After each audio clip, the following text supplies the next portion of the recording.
வணக்கம் நண்பர்களே, உங்களில் ஒருவன், உங்கள் வீட்டு செல்லப்பிள்ளை, உங்கள் நாயகன், நான் மயிலே அசோக். இந்த வீடியோவில் என்ன பதிவிட போகிறேன்னாக்கி, அதாவது தென்காசி மாவட்டம் கடையம் ஊராட்சி ஒன்றியம், வெங்கடாம்பட்டி ஊராட்சி, கருத்தலிங்கபுரத்துக்கு அருகில், அதாவது கருத்தலிங்கத்துக்கு மேல்புறம் புங்கம்பட்டி, அதுக்கப்புறம் அப்படி கடையம் வர போகலாம். அந்த பாதையில் முப்புலியூர், சேரவரம்பட்டி, கடையம் வர போகலாம். அந்த பாதையை பாருங்கள் எப்படி இருக்குன்னுட்டு.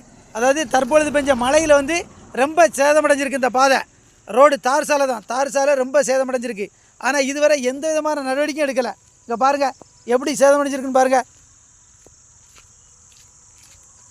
அதனால் நெடுஞ்சாலைத்துறை அதிகாரிகள் உரிய கவனம் செலுத்தி தகுந்த நடவடிக்கை எடுத்து இந்த சாலையை விரைவாக சீரமைக்கும்படி மிக தாழ்மையோடு கேட்டுக்கொள்கிறோம். ஏன்னா போக்குவரத்து கொஞ்சம் அதிகம் உள்ள பகுதி தான் அந்த பகுதியெல்லாம். பாதையை பாருங்கள் எப்படி இருக்குன்னுட்டு. ரொம்ப மோசமாக சேதமடைஞ்சு கிடக்கு. கொஞ்சம் வண்டியை தான் வந்து சைடில் விளைவிச்சுனாக்கி கரணம் தப்பினால் மரணம், அந்த மாதிரி தான் கிடக்கு இந்த பாதை. பார்த்துக்கிடுங்க. அதனால் விரைவாக துரித நடவடிக்கை எடுக்கணும்னு சொல்லி அந்த வீடியோ பதிவிடுதேன். நன்றி, வணக்கம். உங்கள் நாயகன், நான் மயிலே அசோக்.